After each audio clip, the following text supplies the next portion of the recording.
Hey everybody, my next guests are a legendary hip hop group from Long Island, New York, best known for their 1988 single Strong Island.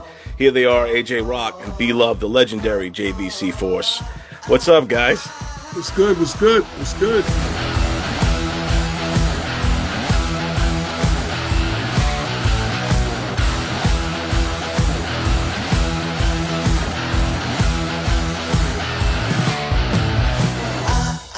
Man, this is like I said, man. This is an honor for me to talk to you guys. I'm a Brentwood kid. Came up class of '89. You grew up with Eric and Parrish and Craig Mack and all them. Um, and you guys were right around the way. CI, um, pioneers in the hip hop game.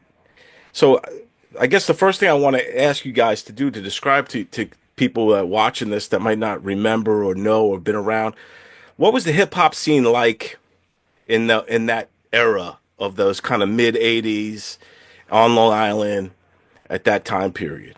So you gotta figure this is a time when you really kind of had to be from the five boroughs to really be official hip hop, and you had people from Long Island getting it in like Prince Paul with Stetsasonic, but nobody knew he was from Long Island. You had Divine Sounds, Disco Richie, 5 + 5 = 10. Oh We're yeah, Divine Sounds and we're back again. Disco Richie from Brentwood, but nobody knew that. right. So then you had Rakim and Public Enemy.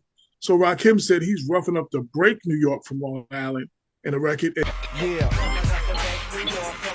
here's the goal, baby. And then you had Chuck that said Strong Island, where I got him wildin'. Strong Island, where I got a wildin'. But even then, if you just didn't know, you didn't know they was from Long Island, really. Right, People right, thought Rakim was from like Queens or Brooklyn. right. Yeah, yeah. So B Love, credit what credit is due. B Love came up with the idea to write it. Um, we actually that wasn't the record that got assigned. The new school, which was B Love's demo by himself, got assigned, and they wanted us to do something for the B side. So B went home, pinned Strong Island, the whole record, came by my house around the corner the next day, and that was history. But what it did was it gave our region the same thing like Queensbridge did for in Queens, the same thing like those hundreds of records about Brooklyn did for Brooklyn, the same Right, thing right, South Bronx did for the South Bronx. You know what I'm saying? For the Bronx. right, right. Long Island had an anthem that they never had before, and more people were claiming Long Island after that point. So I And think a it was a seminal moment. You know what I'm saying? Listen to the situation, my son. I'm as serious as cancer. All fun is done for the time. The people correspond the rhymes to is valid. The best you will find. Living in CI, who the hell am I?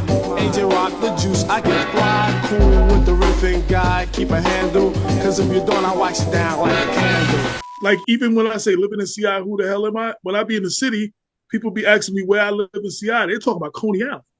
Right, right, You know what I'm saying? right. They didn't know about Central Islip. Like, Right, and right. Yeah, yeah. I had a couple of nights I was in the city, and there was like 12, 15 of them, and I'm like, "Yo, by the amusement park," and I just jetted. Like I didn't want to get no long conversation about I'm not from Coney Island. So I was like, yo. But yeah, they thought you were talking about Coney Island when I said living in CI.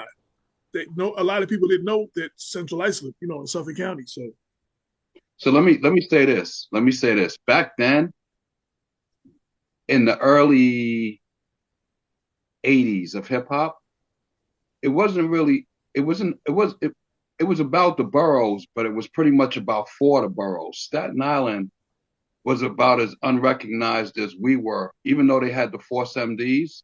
And Right, people didn't right. know that they was from Staten Island back then. So yeah. Yeah, Staten Island was still pretty unrecognized. With When the we did Forgotten Borough, yeah. when we did the song Strong Island, by the time we did that song, talent was definitely coming up all over the place. So, but it that song was what we realized that we needed to do to give Long Island a voice. Right.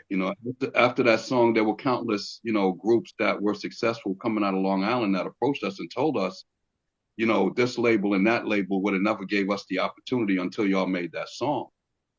So it was more so about penning an anthem, being on the same label on B-Boy Records with Boogie Down Productions, Scott LaRock, KRS-One, D Nice, Miss Yeah, Melody, yeah. several other artists. It was more or less about what are we going to do in regards to getting Long Island known. Everybody is making records, everybody's doing what they're doing, but we have no anthem out there. We were still a place that people didn't really recognize 100%. They knew that there were dope groups that came from out there. But again, at that time, they were a few. So, you know, we definitely needed an anthem, and we definitely were blessed to go ahead and be able to pen that anthem and to put it out there for the people. And, you know, they carried it all of these years, and we became a staple in the hip hop game because of that song. Right on, man.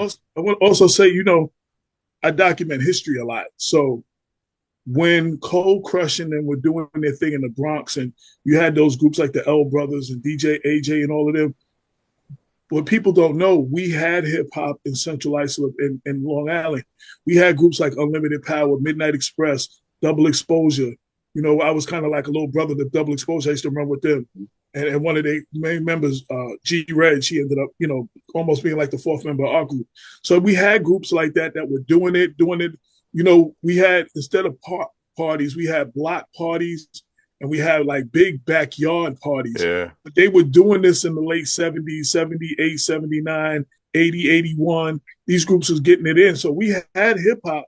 And so we had that underground hip hop the same way they did in the city. It's just we weren't on the map, so people didn't know. But I just wanted to document and give credits to those groups who came before us that like inspired. Like Double Exposure is a big inspiration for me, like because I spent so much time with them. And Midnight Express and Unlimited Power and all of them. I was a little older than B Love and Kurt, so I was at those parties. You know what I'm saying? I was Right. I was in high school. I was at a lot of those parties. And it was just an incredible moment. And I used to go back. I'm from Mount Vernon, so I used to go back to Mount Vernon and get those tapes from Cold Crush and bring them back. And it was the same kind of feel that we had out in Central Islip. And don't get me wrong, Central Islip wasn't the only place, but that's where we represented. So, you had groups in Brentwood, you had groups all through Nassau. I can't name them all, but hip hop existed. It just wasn't known outside the five boroughs. Right on. And what I love about that time period in the 80s was hip hop was definitely bubbling. It was definitely hitting kind of just touching on the mainstream at that time period, but there still was a sense of innocence to it, if you will. You know what I'm saying? Like it wasn't so manufactured business yet. It felt like it was kind of brewing from the neighborhoods and and all that kind of stuff. And coming up, with when EPMD broke, and then you guys came out, I felt like everybody in my school, including myself, we all had rap groups. You guys inspired a generation. You guys inspired towns in Long Island. It was, and you created the anthem. So like, it was bigger than the music what you guys did. Do you like? Have you ever like? What do you take away from that when you look back at your kind of legacy? Well, when we look back at the legacy, we credit Long Island as a whole, and I'm gonna tell you why. Back then, when we came about to go back, not so much us, but a lot of groups from Long Island, as you know, probably being from Long Island, it was different than going to a city party. When you went to the city parties, you heard the breaks, you heard all of that came off of break beat 1 to 50. And when you came to a Long Island party, you heard a lot of alternative music in the party. Don't get me wrong, we party just as hard as everybody else. Right. It's just we took advantage of the alternative music. Like in a Long Island party, you could hear the typical hip hop that you would hear in the city, but you could hear Billy Joel that night, right. Or you could hear all the notes that night. And we took advantage of it. So coming through a sample-friendly era, and meeting a great engineer like Charlie Murata. Yeah. Shout out to Charlie Murata. Shout out to Charlie, man. He rocks. North Shore Soundworks. Yeah, man. At that time, we pretty much had pick of the litter. The radio had space, everything else. And it gave us the opportunity to go. And Charlie was one of the first people in Long Island that I knew how to loop a record. And he did it manually, but he created the loop for us in Long Island. So some of the more popular songs that we grew up with all our life, now all of a sudden we had the opportunity to loop those songs and do certain things. Whereas in the city, a lot of the hip hop that was coming out from the city, they were created with drum machines and things like that. Right. And Yeah. a drum machine could never really bring back the funk that the original record brought back. But we partied a different way in Long Island. So, you know what I'm saying? When we heard something and it was hot and we felt like, hey, you know what? We grew up on this. It didn't matter what the genre was. We snatched it, we did it, we rapped to it. And I think that's what pretty much defined us in a lot of ways. Yeah. The other thing is being from Long Island, and I attribute the same thing with out here in Westchester about Vernon now. You since you wasn't from the five boroughs, you had something to prove. You Right. Yeah. had to do stuff. You had to go extra. You had to be a little more creative. You couldn't just do what everybody else is doing. You had to do something to stand out. And in those times, you talking about those the '80s, everyone had a sound. No one sounded like Rakim. Public Right. Enemy was like, Chuck's Master of the Universe voice and beats and all that stuff. And then, you had Biz doing his thing. You had EPMD bringing the funk back. You had De La that recreated, like, I interviewed Lord Jamal for my book for 914, and he said it was De La. Before that, they was walking around like, hoods in the street with the chains and the gear and all that. And De La showed him that you didn't have to do that to be hip hop, and credits some of their fashion because of De La. Like, just there's something a Right. lot of Yeah. people don't know. Can it be my De La clothes or is it just my De La song? So we were setting trends.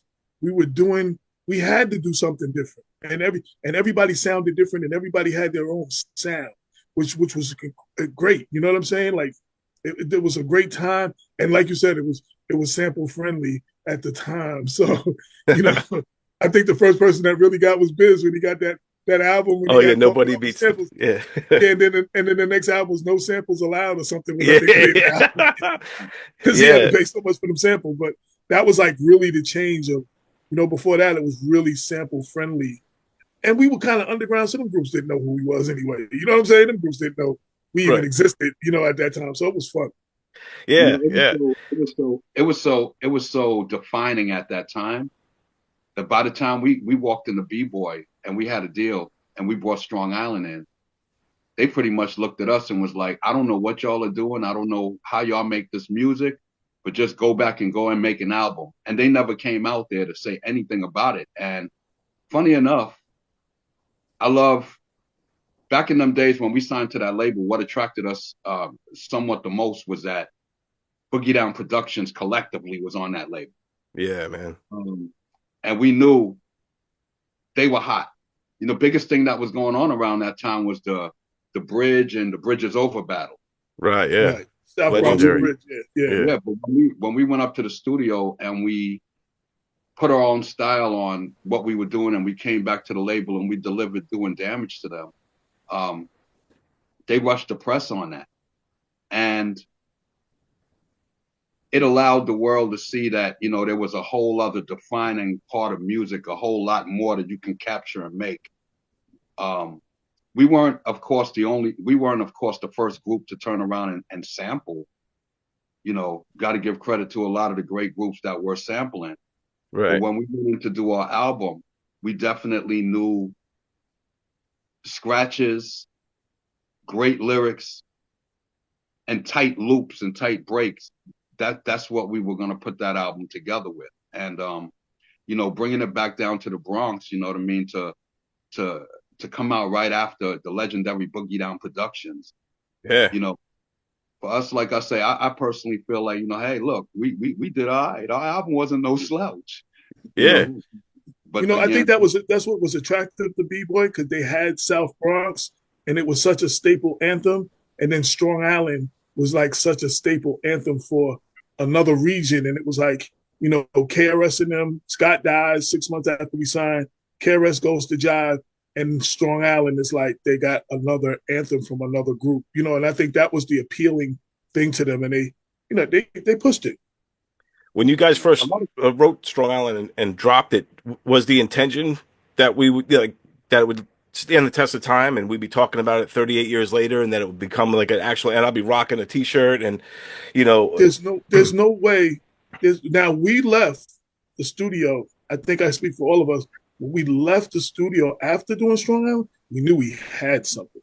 There's no way that I'd be lying if I told you that I would be here 30 something years later and people would still be rocking it the way it is, and people would still be reciting our lyrics when some of the current hip hop people don't want to hear that stuff 6 months later. You know what I'm Right. saying? Yeah, People are still, exactly. and no disrespect, but I'm just saying, Yeah, yeah. they move on quick, but people and the fans have kept JBC alive. Like it has been a fan driven movement A cult. overseas. Yeah, almost like cult type movement. And once it blew over overseas, even when you didn't hear it here no more, it was they were killing it overseas. Like you know what I'm saying? And that's what kept our name alive all these years. So shout to the fans. The reason B and I are even here having this conversation in 2025 is because the fans. Without the fans, I wouldn't be here. I'd be doing something else right now. I wouldn't be. You wouldn't be talking to me about that record and the group and stuff. So Right let me on, say man. this. Back then, right? There was no internet and all of that type of stuff. You Right. Yeah, yeah. always go ahead and carry a song unless the song carried itself through the streets. There was no podcast, no social media. So we had no idea where this was go. Back then, what we were happy to hear is our record playing on the radio. Again, big shout outs to Red Alert who played it for the first time in Yeah. 1982 on New Year's night, midnight. Um, Big shouts to him, but we would have never known. And it's amazing, as AJ said, it's amazing to see um, the way that the fans has embraced it and continue to. We get so many posts from people that say, you know what, this is a part of my everyday playlist. Right, This yeah. song changed my life. And the way we view it is we're very realistic about how we view it. We're not the biggest rap group that's out there. We didn't have the opportunities as most rap groups. We didn't have videos. Most of the time our label didn't have a budget. After when we got to a point to where they had a budget, we didn't want to do videos anymore. So it's always, again, definitely We a didn't even want to be on the blessing. label no more. So Right, right. It's always definitely a blessing when the fans pick up your music, don't really have a great image of who you are, but they pick your music up and they say, hey, you know what? This is one of my faves. This is definitely hip. And they carried it, definitely, you know. But it's crazy because not ever having an official video, we did a public access show that Red Alert hosted, and that's what they play to this day. That's what Video Music Box plays to this day. That's Right. what everybody shares on the internet. That image of us from that public access show in early '88. But like you Yeah, said, to get the notoriety, to get the sound, we were big in places we didn't even know we were big in. Because I met artists like a lot of name artists later that tell me, "Yo, this used to rock in my neighborhood." We didn't even know how big it was in Cali like that. We didn't know yeah, overseas how big it was. And shout to Wildman Steve for Long Island. He's yeah, outside of Red Alert. He's the person who has played Strong Island the most and still plays it. So shout to him, BAU fan. Shout out to people like Lady B in Philly who held us down. It was just like a lot of people held us down. And Dr. I Dre. guess it was the sound. And, like you said, no internet. We had college radio. So this is the time when a Jeff lot of O. hip hop wasn't played on daytime radio yet. So you were played on those down the dial stations, the college stations, those underground stations, them shows that come on between 1 and 5 in the morning, like Barbito and Stretch. You yeah. know, those that you had to wait up to hear our music, and people did, and that's what made it amazing. Like you can just turn on your radio station where they say hip hop lives in your neighborhood now, and you can hear the current hip hop all day long. Like we didn't have that. Right, yeah. Yeah. Yeah, you had to seek it out back in the day. I remember just, growing up, like I said, next town over, Brentwood, we would get blend tapes and tapes that people would just make and you hear it that way. That's how I think the first time I heard Strong Island, back in the day, it became in our vernacular, something I say to, in everyday talk whenever I'm talking about Long Island to anybody. I'm like, yeah, I'm from Strong Island, and I always credit you guys with that, and that song because that song stayed in my head and it's just been, um, it puts pride behind the name too. You know what I'm saying? So if you're from, Long Island, you're from Strong Island. You say it with a little bit of like chutzpah. Like, yeah, fucking Strong Island, man. We did a lot of stuff before everybody. We did a lot of stuff before everybody. We had a little skit or two, just one or two, before De La and Prince Paul like took the Yeah, skits to another level.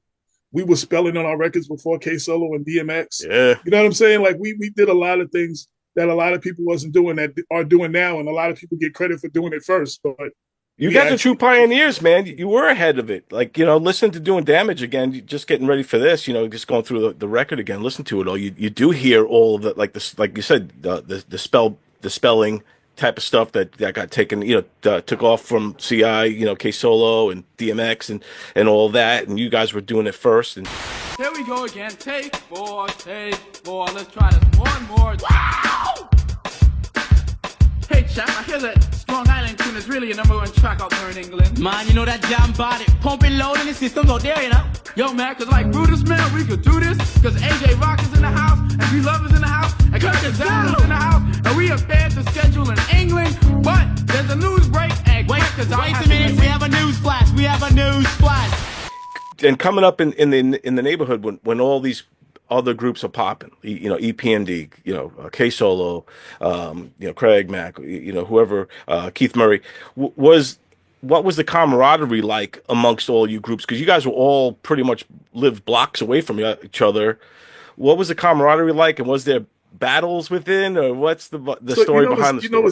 what's interesting. People are always going to put two things against each other. Right. So us and EPMD came out the same studio. Yeah. We came out 6 months apart. So some people some people used to mix the groups up a little bit.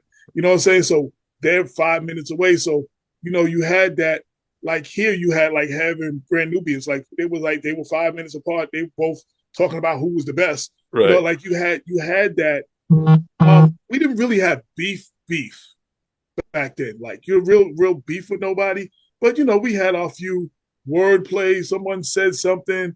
B might have answered them back in another record. We might have just addressed something, but they were just like subliminal. Nobody really called us out. We didn't really call nobody out. It wasn't, Right. so Yeah. we really didn't know. You didn't know that there was a little something going on between that, but we didn't have. It was still it was in the state of competition as opposed to like beef and animosity. I think.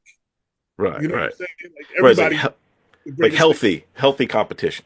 healthy competition. Yeah, it was more that around our way. You know what I'm saying? I'm sure. Everybody got haters. I'm sure there was the haters. You know what I'm saying? But Right. it is what it is, though. When it came to back then, when it came to all of these different groups coming out of Long Island and stuff like that, even the groups that were in our town, we were all cool and stuff like that. I think more so in my era, I went to school with maybe K Solo probably was when I was in maybe the 10th grade or something. He was Yeah, he was my age. Yeah, he was my age. But Keith Murray and stuff like that was 2 years under me. Like he's around like my sister's era. Right. Yeah. Age group 2-3 years under me. But we were cool pretty much with like all of the groups. Even to today, we're still cool with all of the groups. The biggest thing with us back then, what we were working on as a group personally, is trying to get heard and played on daytime radio, which, throughout the years, we'd realized that it would never happen. The fans would always keep us underground. Well, with the exception of like K-Day. K-Day gave us love because that was the first one that was 24-hour rap. Like, you know what I'm saying? So K-Day and Cali, I found out, gave us love. I didn't know then. I found out they gave us a lots of love back then. Yeah. But back where we were from, listening for, back then, everybody did the same thing. You heard your record was gonna play on the radio at a certain time, so you popped your cassette in and you sat down, try to get it on tape and stuff. But we were never going to play during the daytime, and the reason for that is because we typically at times don't write songs that are as conventional as other people's songs. Sometimes with us, it was no 3/16s, 3 choruses and a bridge. It was lyrics straight through, or it was whatever we felt like on any given day. And it might have been like a freestyle I had, a freestyle he had, and then a chorus. Like, I mean, literally, which was like a routine that we used to practice. But I want to say this, though. So you're looking at a time when so R&B and disco are the music, Right. Yeah. and rap was not taken serious. So, even R&B artists were not considering rap as artists. Like, you know what I'm saying? As real as, those are not musicians, they just talking or whatever. So that's what was dominating the airwaves. So you only certain records like a Curtis Blow, Christmas Rap and the Breaks, or Right. Rapper's Yeah. Yeah. Delight, and very a few Grandmaster Flash songs, and those were got some daytime play, but and there's more, but it was like most rap did not get daytime play. It wasn't just us. It just was a time where we were Wasn't trying to going fight. We were fighting to get in the industry. We were fighting for our respect. We were fighting as hip hop as a whole. You know what I'm saying? So, that we were here to stay, because you got to figure everybody thought we was a fad. Oh, they'd never be around for too long. It was a fad. Right. Yeah. Then a lot of them people that call us fads, they doing collaborations now with rap artists to stay relevant. You know what I'm saying?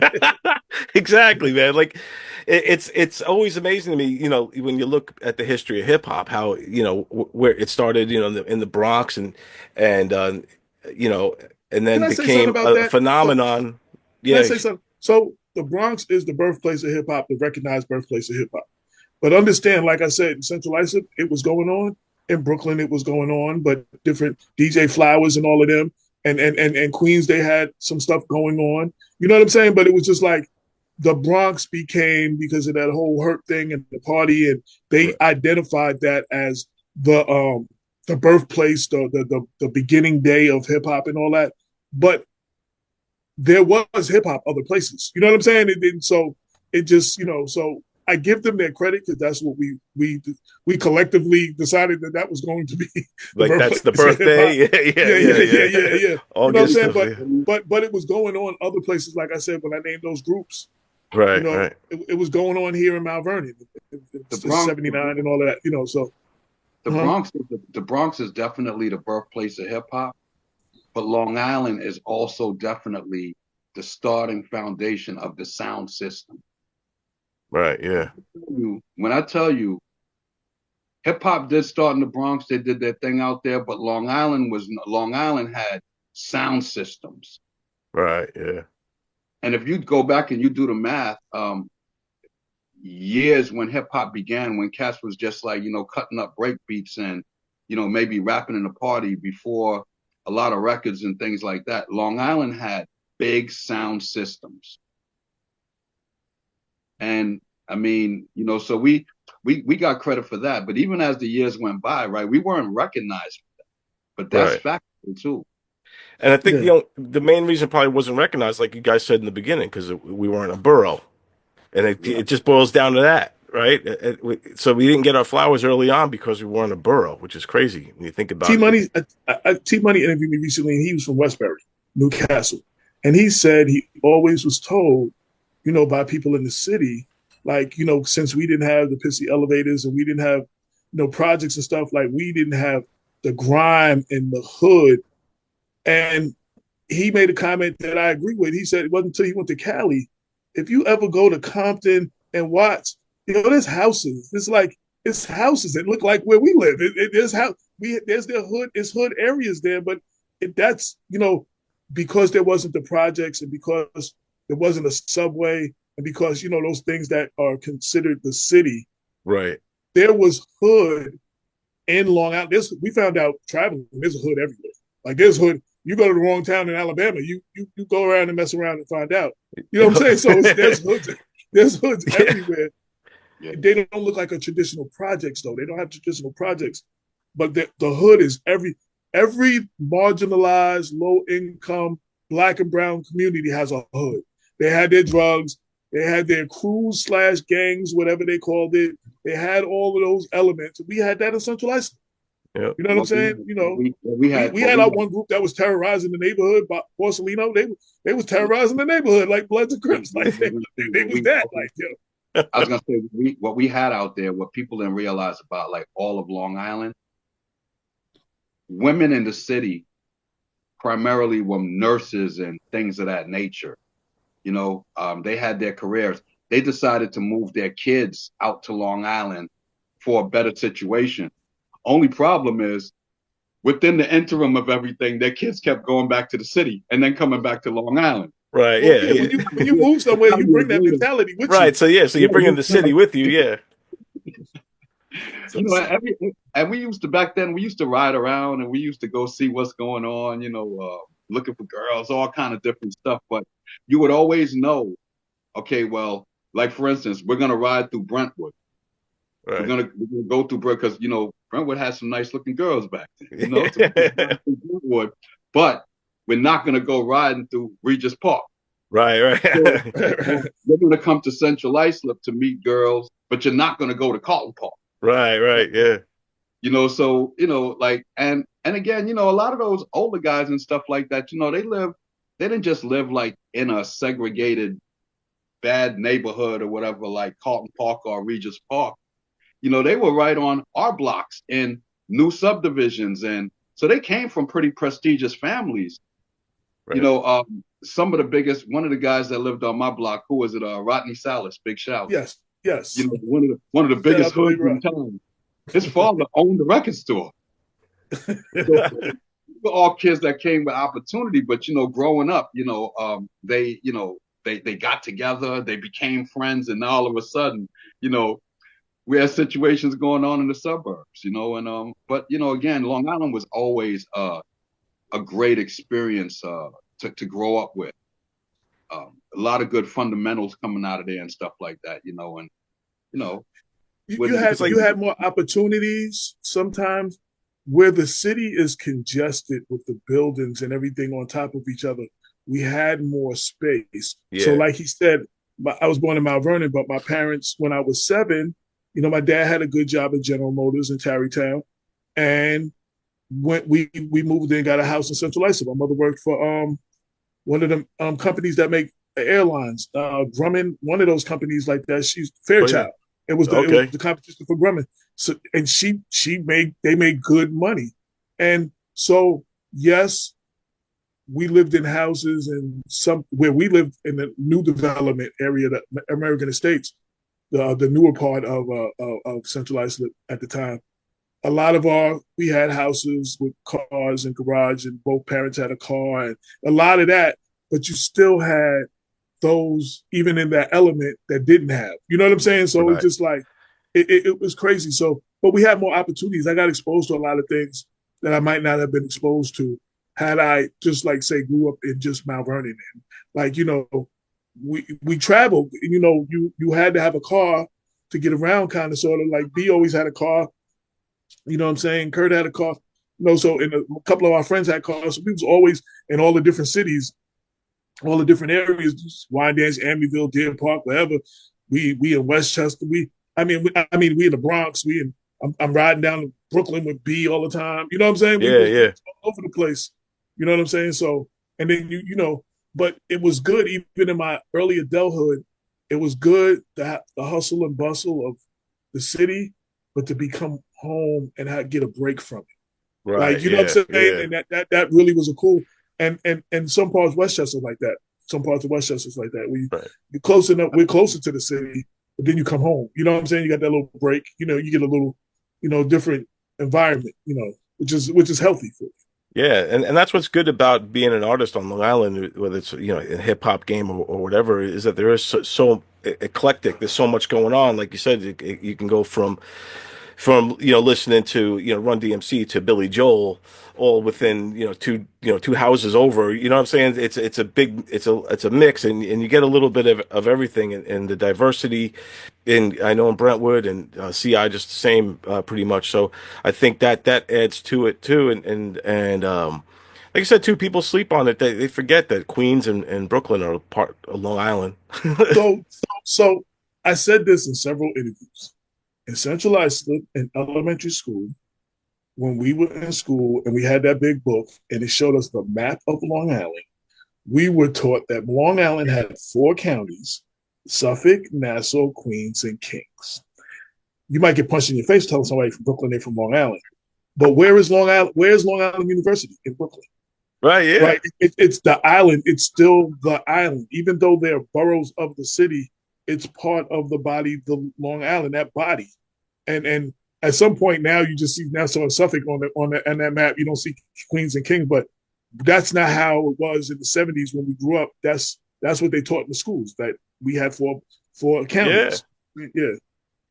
Yeah. When we were when we came out with Strong Island, we were going on to about we were looking for new management at the time. And I remember when we would go into the city and we would meet up with different management companies, and they would sit there and listen to our music, and they'd be like, "This is dope, but we just don't know how to market this because y'all ain't from the city."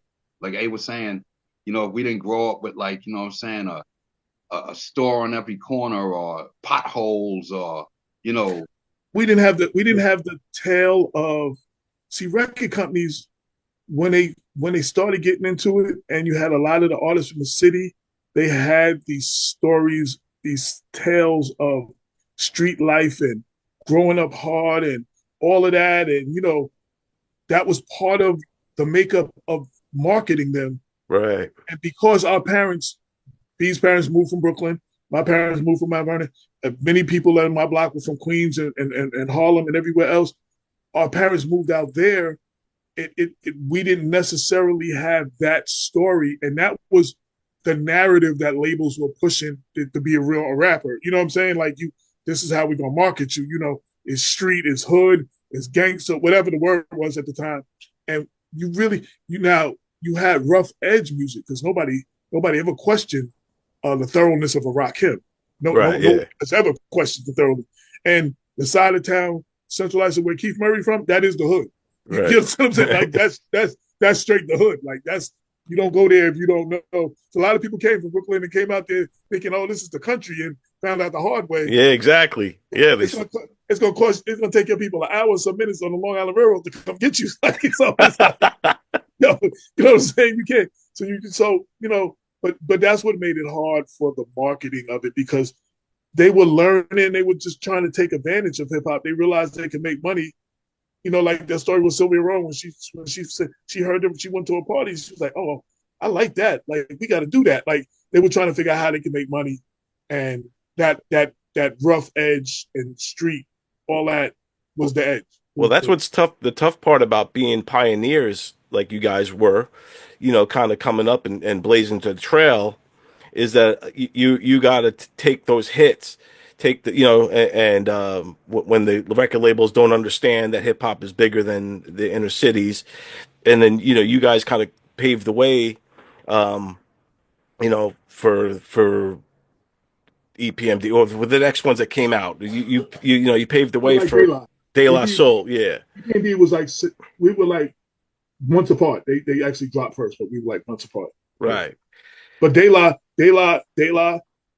came after us, and several other groups came after us, and it was a long, like again, De La showed that you didn't have to.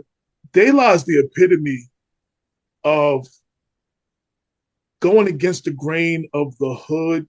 Like, they were talking about potholes in their lawn. Like, what the hell? Like, you know what I'm saying? Like, a lot of city records, talking about the subway and gangs and crime, they were talking about potholes. They were like hip hop hippies, or, you know Yeah. what I'm saying? They were like, They started a kids whole subgenre. Yeah. right. They were like kids that went to school and got bullied a little bit or something. Like, Yeah. Yeah. that was and they changed the way people saw hip hop. I mean, but again, on the gangster, I do want to say, Public Enemy ran with a crew like the 9-8 Posse. Come around Terrace Avenue, come around Public Enemy, trying to with the wrong intentions. You would have got your feelings hurt back then. You'd have got hurt. You know what I'm saying? So Yeah. so it was like it was what made us different too. It was the big crews like PE. I mean, PE had that whole 9-8 Posse. Like, people had crew. Look at BDP. Like, Yeah. Yeah. remember, like, everyone had like these large crews, and it was the three of us. Right. Right. You know what I'm saying? It was just the three of us going everywhere. Like, there was no. A couple of times, friends came with us. A couple of times, B's older cousin Eon and them bodyguarded and stuff for us. They was from Brooklyn, but most of the time, you saw the three of us. You saw the three of us. Like, you didn't see a huge crew or posse, and that also was different because everybody had a big posse back then too. Right. It was the record. The record Strong Island gave us a lot of love from. We necessarily never really needed like bodyguards or security and stuff. Like we had a relationship with Public Enemy. I remember one time that I asked Chuck. I said, how come you never sued us for using that term Strong Island? And he looked at me and said, look, he said Long Island needed that. Yeah. So we've always gotten the support from a lot of the bigger crews. And when we pulled up places, a lot of those crews seen us like in line as hip hop bands and stuff, and they pulled us in. And we've had privilege at times to like stand on stage or looking at another group doing their show. And, so the love was always there. It's Right not till on. the later years that you start to have conversations with folks and they say, hey, you don't even understand how much you did for hip hop and stuff like that. And they tell you, hey, you know what? Where my career went is because you guys weren't afraid to take a chance and y'all were from Long Island. Because back then, as much as labels wanted to say Brooklyn, Bronx, Manhattan, and the Queens was the major entities of things, when Strong Island came out, really at that time, labels started coming to Long Island looking for groups Yeah. and taking chances on groups. When you look at Long Island and you look at the length of it, what do they say, about 117, 1800? It lives up to its name. It is a long island. Like Yeah. it, It's like a 3 hour drive, I think, from Queens all the way to Montauk or something like that. There's no doubt that we control the golden age of hip hop in Right Long on. Island because every exit off the southern state had a hot rap group coming from that exit. Yeah. Yeah, man. And you guys were like the first ones to rep Strong Island proudly and put us on your back, so to speak. You wore it on your sleeve in a time when it was about the boroughs. So you got to get kudos for that. Got to get flowers for that, props for that, because to me that was big as pioneers too, because you didn't know what was the outcome was going to be or how the we, reaction. we were making a lot of stuff up as we go along. And I want to say one more thing about PE. So we sampled Strong Island from Strong Island, where I got a wildin', without permission of the hits of the Bomb Squad, without permission to Chuck, without permission to Public Enemy. And then their album comes out afterwards. Their next album is, I think, the second album. And my neighbor behind me, Chris Pratt, he's like, yo, Public Enemy shouted y'all out. And the thank yous and the credits and the thank yous, he says, thank you, JVC Strong Island Force. Like he shouted us out. We sampled him. And Yeah. I always want to give Chuck credit because I've seen him say our name in places that we weren't, like a Rolling Stone article or a MTV interview or something. Places we weren't. Our music wasn't. And he would he would say something like, we don't get to do that we deserve or something like that. Just that little thing like that co-signing from him That's was huge. crazy. That says a lot that's about him too. Yeah. so I always give Chuck a lot of love, like you know what I'm saying, and Sure. for what he did, you know what I'm saying, educating people and that whole, what he did with that sound was crazy. What they did with the whole That stretches on because what's funny is we remember the day that we seen when they shouted us out on that album cover. And then years later, I remember like a couple years back when Funkmaster Flex and Red Alert did an interview together. And Flex said, I can't remember the name of the group, but there was a group and he was talking about us. And he was like, that's the first group that ever said my name on their record. So Yeah. that feeling, man, never went away, man. And I want to say, man, like back then, it was nothing like buying hip hop music was great because you had your album cover and then you had your sleeve, you had your credits. Yeah. Now what they got going on, you don't get as much and stuff like that. But you miss that for the music fan, the real music fan. You miss that. Right. That's Yeah. missing the credits where you can look at who sampled what, or you can look at the different names of everything, and you can look at you can't read that no more. You can't. I mean, I'm sure you can Google it, but you know what I'm saying? Like you had it search it out.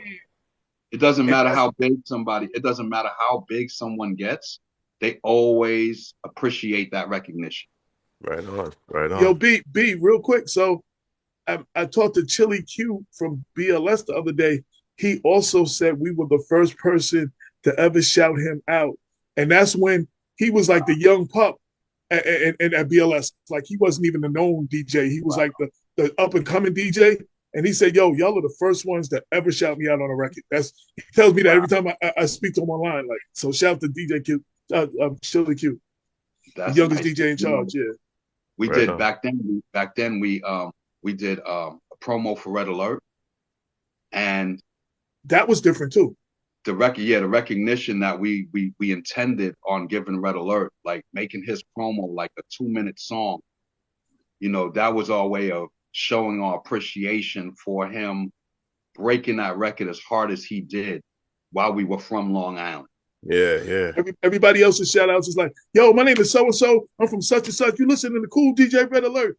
We had a 2 minute, we went in the studio, we rocked the record for him, like a little 2 minute record. And what's funny, between our second and third, first and second album, when we were switching labels, he was playing that every week. And people was like, yo, I heard your new record. And people thought that was like a record. People were looking for that record. You know what I'm saying? And they kept Right. but between B-Boy and Idlers, when we was trying to figure it all out, get off B-Boy and get on a new label and all that, that Red Alert promo played every Saturday. Strong Island played a little bit, but that played every Saturday and kept us going. Red kept us going. And we are the JVC Force, straight from. And we are here tonight to pay tribute to cool DJ Red Alert on 98.7 Kiss FM. So click us out. Right on, man. Yeah. Yeah, you guys it was popping Strong Island. It was an anthem. And then, like, in hindsight, do you guys kind of regret not doing music videos and getting in the game that way and getting on Yo MTV Raps? Like, The was that only the thing direction you wanted? the only thing, if you're gonna say miss, is when they have those quote unquote documentaries, and when they talk about the history of hip hop, they when they pull out stuff, they pull out the videos. When they talk about certain artists, they play their videos, and we don't get mentioned even in some documentaries about Long Island because there's no video for them to show. And so I don't think it's a thing that we regret or anything, but it's an acknowledgement of that you know what I'm saying. Sometimes because when you see them things on they play pieces of people's videos or Right, maybe a yeah. live performance or something or whatever. We don't have that for you to add. So a lot of times you have the sound of our music that shows up in some of these documentaries, but you don't have the like a video aspect. We So spent a they, lot of time. We spent a lot of time together, um, and it could have naturally been like that. Like I said, I met Kurt when I was around like what 4 years old, going to Cordello or whatever like that. I became friends with AJ when I was like 5 or something like Right, yeah, that. yeah. he was 5 and I was 7, and we lived around the Right. corner So from by each the other. time, Nice. by the time we started making music, our norm was always to be together. We ate as a crew, we partied as a crew, we hung out as a crew, we rode around different boroughs as a crew. You know, the thing about it is that we would always be sitting down working on something. Um, it was important to us that we always stayed abreast of what was going on. Like I said, Long Island, the competition was definitely against stiffening up. You know, so it was always important that we sat down and we always had something to try to go to the next level. Um, you know, there was times, unfortunately, like I said, that, you know, we had to leave a label and go to another label. And, you know, we would have to make sure that while we were ready to go to that label, you know what I'm saying, we had something hot to present or, you know, but like I said, man, it wasn't easy at all. But, you know, we spent a lot of time together.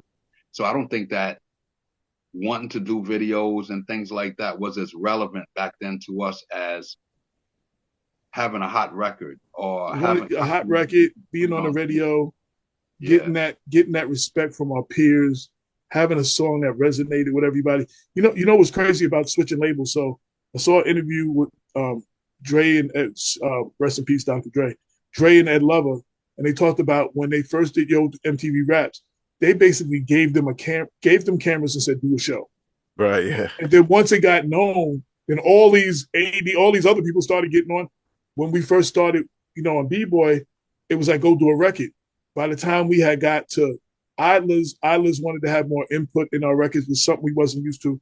And then when we got to Big B, like the A&R wanted to critique, it was just like it was more say they wanted to pick a producer for us and stuff. And we had never had that. We were always like self-contained. And it was like as our name got bigger, everybody wanted to be a part of it and do something. You know what I'm saying? So that was kind of crazy. That was You know, one of the transition points that was kind of rough. Like, Right. with us moving from B-Boy over to Idlers, the situation for us was supposed to be lucrative doing that.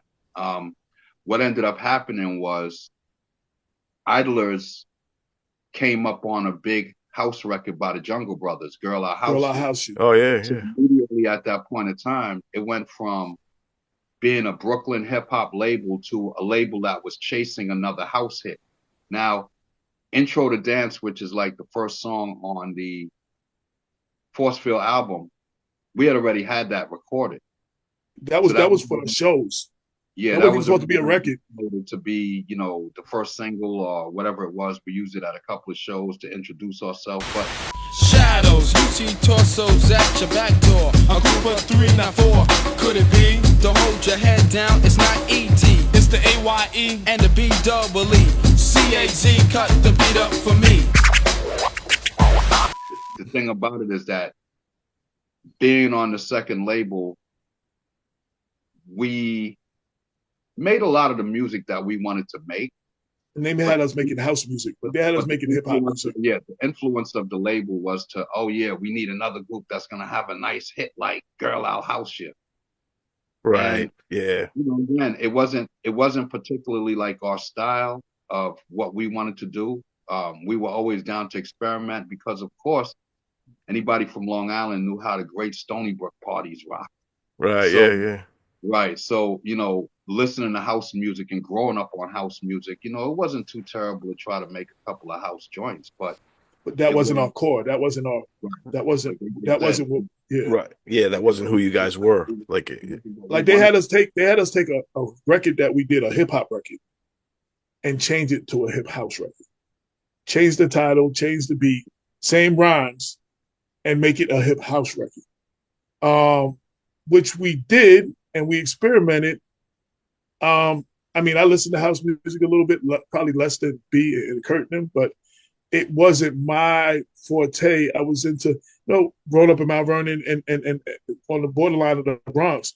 Like, just it was just that wasn't. I love Girl House. I love that, yeah. but Yeah. for me, I wasn't that. You know what I'm saying? So Right. Yeah. You it guys. was like it was awkward for me, particularly.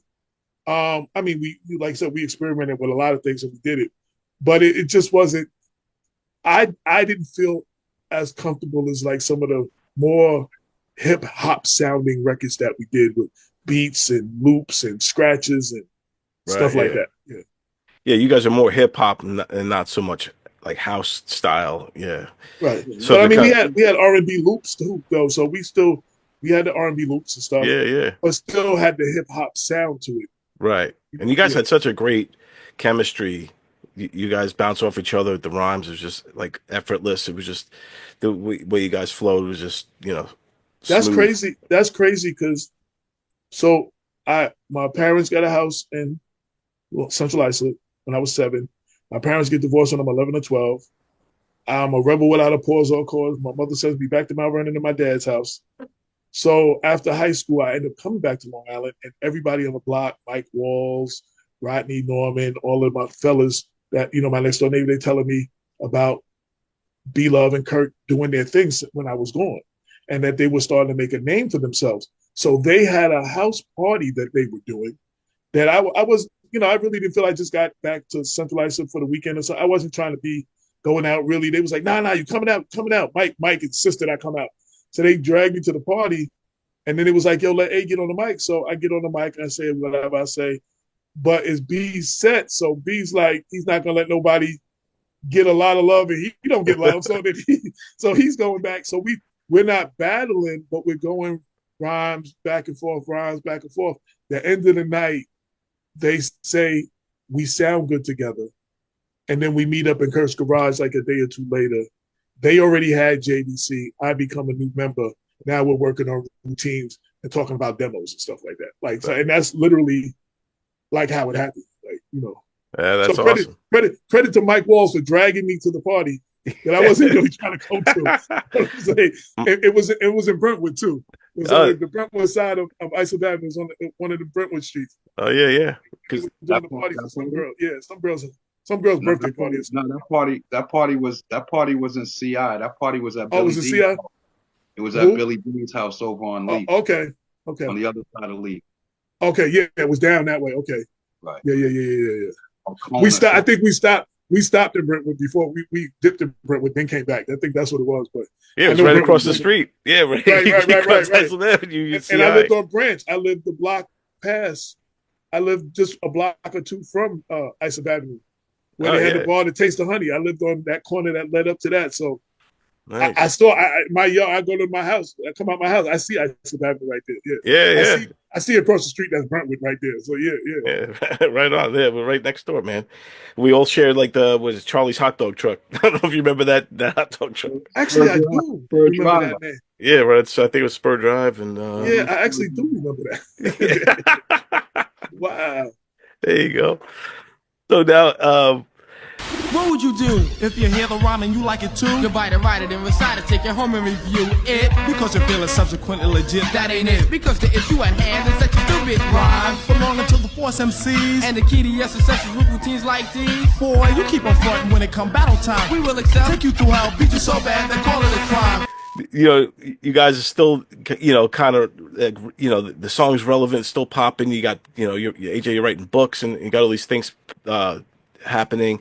Do you guys have you done any reunion shows? Are you thinking about doing reunion shows and get on any of these tours? You see a lot of these kind of reunion tours popping around all over.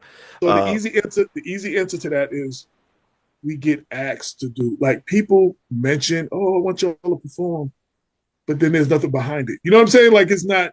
Right, There right. have been no serious offers. Like there's just been like people have talked about it. If there's a serious offer, I can't speak for B. I think we would get together and do a little something. You know what I'm saying? And he's in Georgia and I'm in New York, so they got to get us. They got to bring him up here or bring me down there or something. But Right, right. yeah. But we haven't had serious requests. Just talk. You know what I'm saying? So, I would love to do like somehow produce a show that's the Strong Island show, right? And it's obviously JVC Force, but then you have all these Long Island legends on the bill as well. I think that would be awesome, man. If you can get, I think De La, still out there touring, and they just put out some new stuff. And then you got, Parrish could do some, maybe EBMD. Maybe you could bring some of these guys back, and then it's all JVC Force Strong Island presents. Yeah. I think if he was able to pull that together, we down. But good luck putting that together, though. That's my dream. I'm going to see if I can make that happen. You'll be my first call if I start that starts to pop. Go ahead, B. B was saying something. I think as the future comes about, you'll probably see some of these things that you're wanting to happen. I will tell you, like, we do live, again, I live in Atlanta. A lives up there in Mount Vernon. But we do try to keep like our songs and our routines and stuff intact. So, there's we still be doing our routines and we still be having our little practice session. Sometimes it got to be over Zoom as opposed to like me walking around the corner of his house or him walking around the corner to my basement. You know what I'm saying? It's If we are together, where there's times that, we've been together both in New York and Atlanta, we will go ahead and do something. We notice it would generate a lot of hits real fast, like thousands of hits real fast. Yeah. So, we try to stay in condition, but I think mostly throughout the years, I think one thing that we've recognized is there's different ways that you have to try to preserve a legacy. And sometimes to preserve it, unfortunately, you have to stay away. Staying away. Sometimes you got to say no. Yeah. Right. No, but stay. We've been fortunate to not really sometimes be recognized in certain mixes because we realize like sometimes when folks talk to us about the possibilities of things, we have worth still. You know, Right. we haven't been seen. So, the day that we will come back and be seen, somebody is probably going to put it together for a pretty nice sum. Right. So Right. the bottom line is we ready. If somebody, there's a promoter out there that's wants to make a serious offer, holla, we ready. We stay, we still be, going over it, you know what I'm saying? We still know the songs. We still got a little show that we know Yeah. we could do a little something. So if somebody was serious and wanted to make an offer, yo, we ready. That's the But bottom line. So, but for the most part though, throughout the years, we've had fun with this. Um, we never really looked at it as, oh yeah, what I'm saying, like we're the biggest thing out, this, that, and the third. We were always just happy to play on the radio, have that song, and we stayed humble with it. You know what I mean? And we're gonna continue to do so. But again, we stay ready. We stay about 10, 12 songs in that we can hit a stage and actively perform. We're still in all right shape. Like I said, our Yeah. friendship's been 51 two, years, 52 years now, something like that. yeah, it was Yeah. And 7. I just turned 59. you Yep. can only Damn. imagine, how much practice time we done got in on that, and that 50 something years. Like right now, in fact, we make it a regular routine to practice like on Saturdays just to stay in the swing of things. So, Yeah. we'll always be ready, Just a my couple guy. of times we got together, and we did a little live, and you know what I'm saying. We might have just did some lyrics and some freestyles, you know what I'm saying, on Facebook Live or something, just for the, to just generate, just let to stay relevant, to let everybody know, it's still sharp. You know what I'm saying? Like Yeah. it's Keep still, the tools sharp. Yeah. it still can happen. So We don't get plan it twisted. Just because you just out of sight, out of mind. Don't think because you didn't see us, you can't see us. Don't think that if the phone rings, we ready. You know what I'm saying? So I will Right. tell you that I will tell you that we do plan on doing a Facebook Live show. Like whatever you want to compare it to, a tiny desk or whatever the deal is. But Right. Right. we might have some fun, do a little something. Still won't be like an all out show though, but it might be enough for yeah, you to see, to get a little taste, to keep the appetite wet. To be like yeah, That would be jump. dope. we When you we gotta do jump that? I don't know.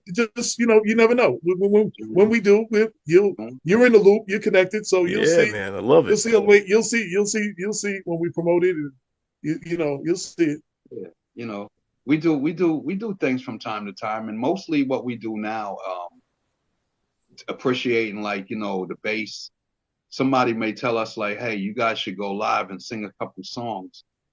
We tell them, hey, you know what? Give us about 15 minutes. We get it together. You know what I'm saying? A gets a Grey Goose. You know what I'm saying? I get my tequila, and we do this. And the last time I believe that we did it was about 3 years ago, man, and it lasted At like your house. 20 minutes. Yeah, Yeah, we did Nice. something. We did something in your house, in the yeah, garage area, in your dad's garage. He was in right. there. He was in And there having I fun. think I We think was we were performing and talking to the people, and people was talking to us, and we was talking and acknowledging everybody, and just having fun, laughing and joking. We had our boys with us. We had a few drinks. We were just having fun. the time before that we did it down here in Atlanta. So again, we've done it in different states. Like a lot of times when we get together, people will say, hey, you know what? Wow, y'all should sing a couple of y'all songs. And once we start, we just keep going, and so I mean, we plan on doing it again around the month of June or so, because I think Strong Island's around, always ready to go. So There we you like that. go. Yeah. I'll Strong Right be Island's on, down in man. New York. I'll be down in New York around sometime around then. So I mean, at that point in time when we're together, saying we'll definitely probably pop something off for the fans. right. Just like I said, just a little taste, just a little whet the appetite. What I want to say though, which is very important. So even though I joined the group the way I did at the time I did, I knew Bill. Like I said, my parents moved me. I was 7, and he lived around the corner, and he was 5.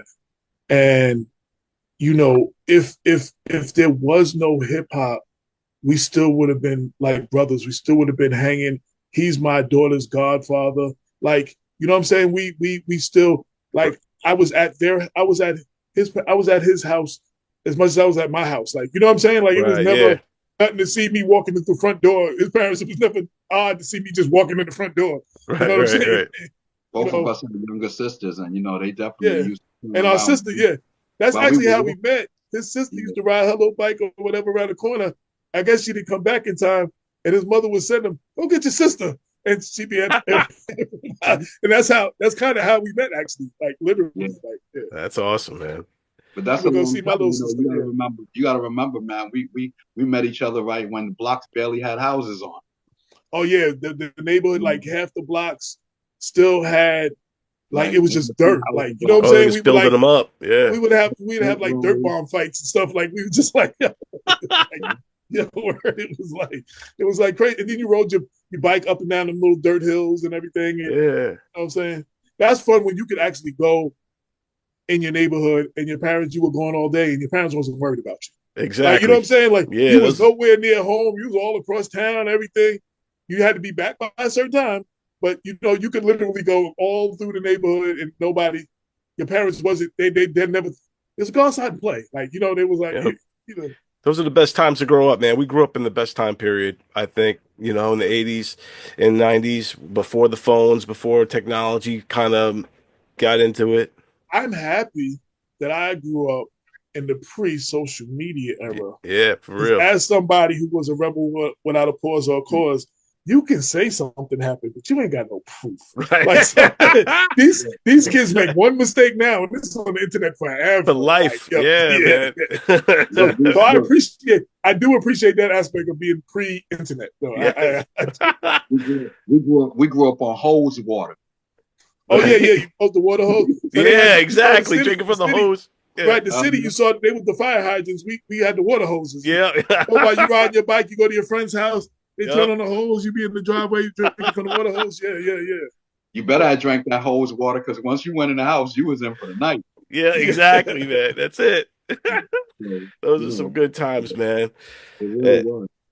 and now this was awesome having you both on the show, man. JVC Force has been like I said, in Strong Island has been a part of me since I was a kid, junior high school. Listened to you guys on blend tapes, and then just saying Strong Island to this day, man. Like repping the shirt and all this, and so.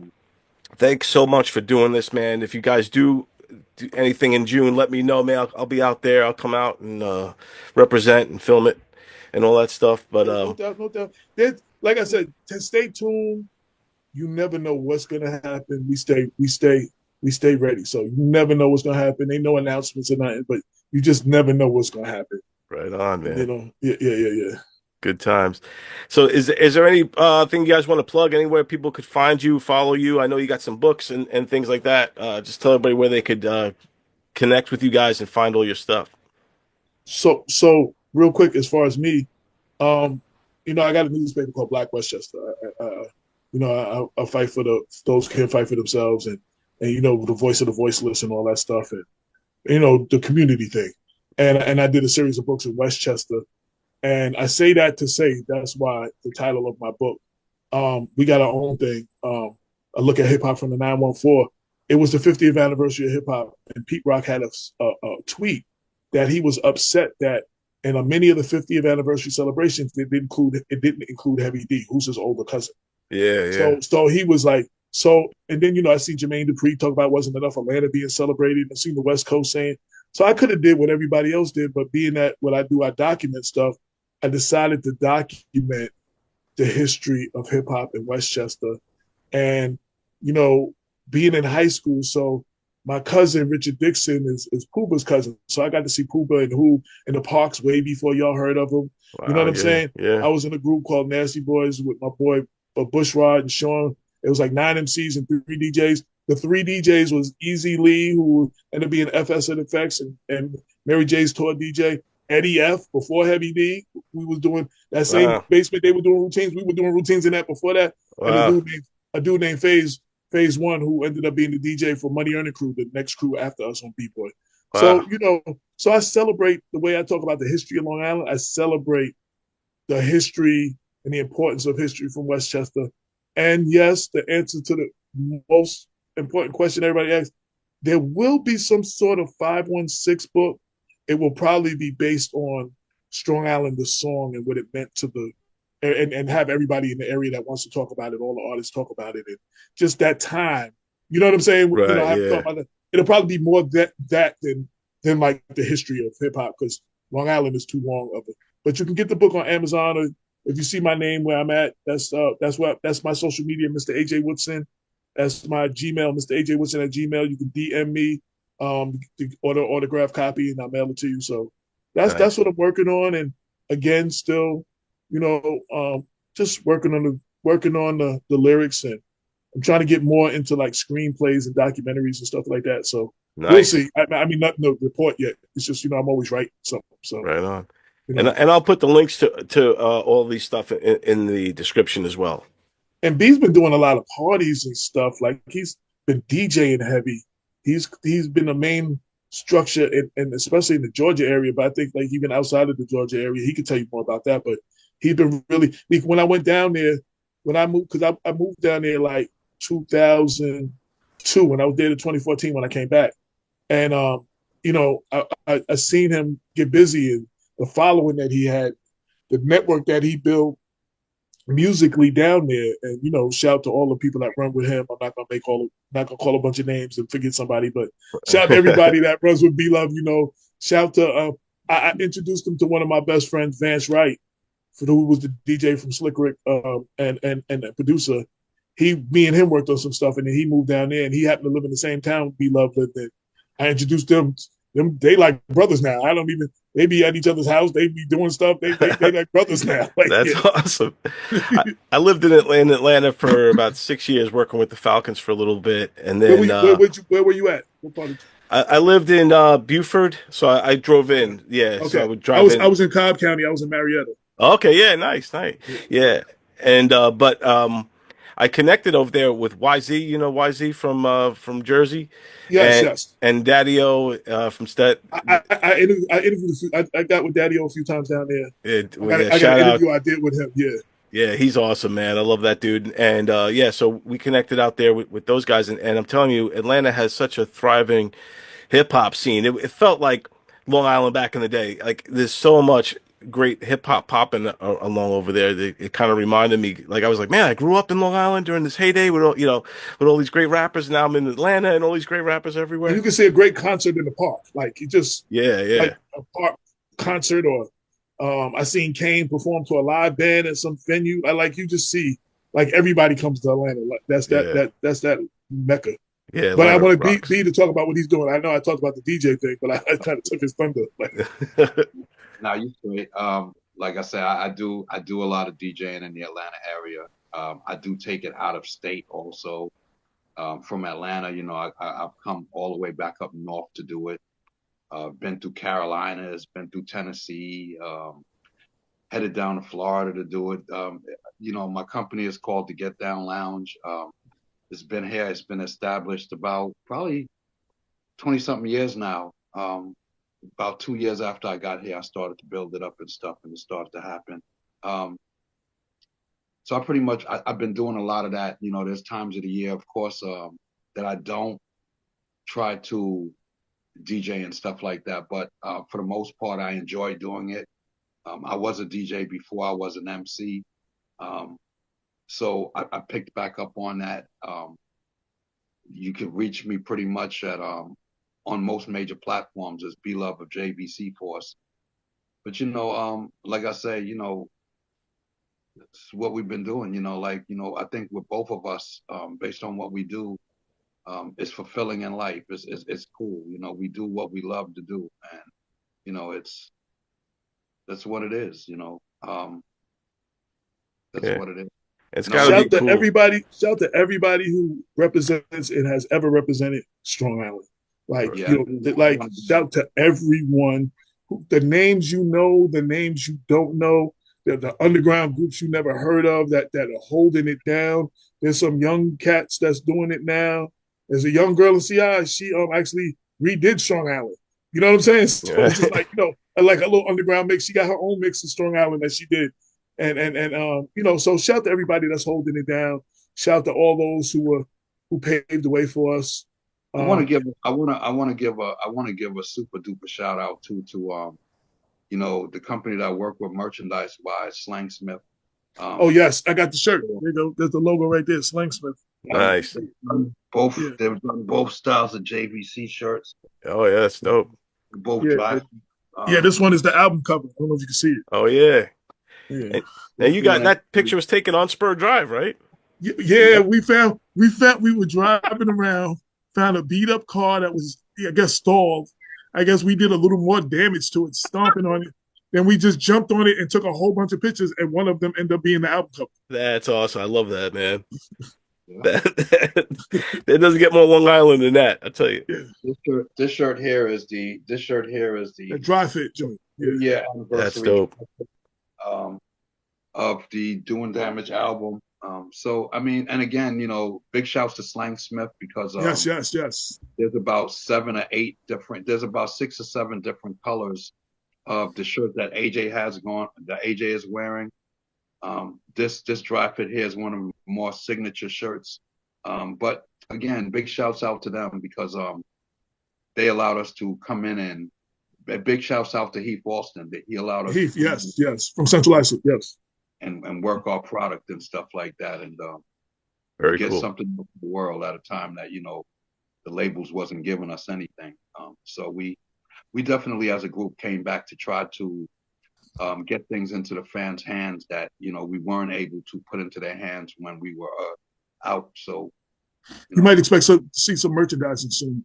Sometime later this year or something. That's something that's talked about. Is not planned yet, but you might see some merchandising. And when it's ready, we'll let you know, and we'll let you know where to get it. The whole Yeah, for nine. So sure. just Definitely. just follow us on social media.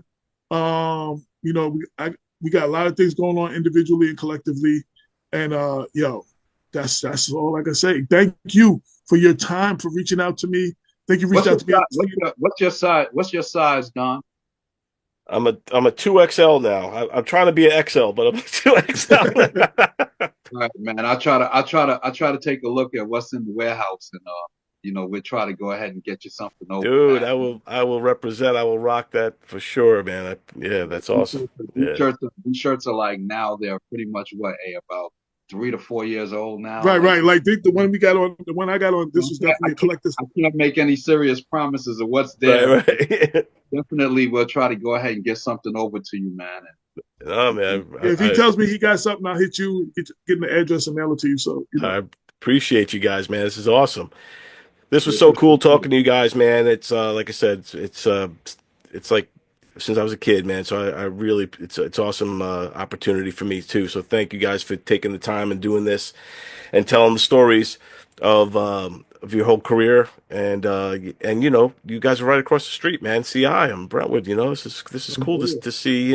where can people see your show? Is it like a YouTube thing, or where do Yeah, you? it's on YouTube. So it's called DONversations. It's on YouTube. It's Governor's Comedy Club in Levittown. So Yes, yes. there's a podcast studio in the back.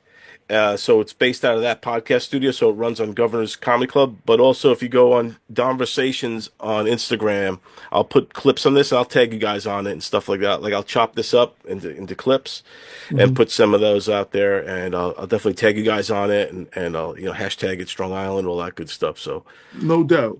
but yeah, man, Big shouts out to Brentwood. Big shouts out to Central Islip.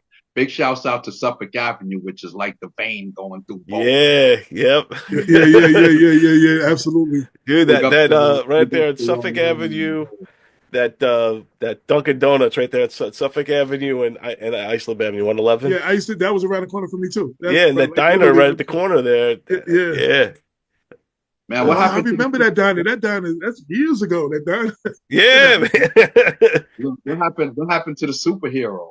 Yeah, Oh yeah, man. yeah, yeah, yeah, I love that superhero spot. That they took that yeah. down. That's gone now, man. Now the hot dog spot you were talking about on Spur Drive. It's still existing. They put it somewhere else now.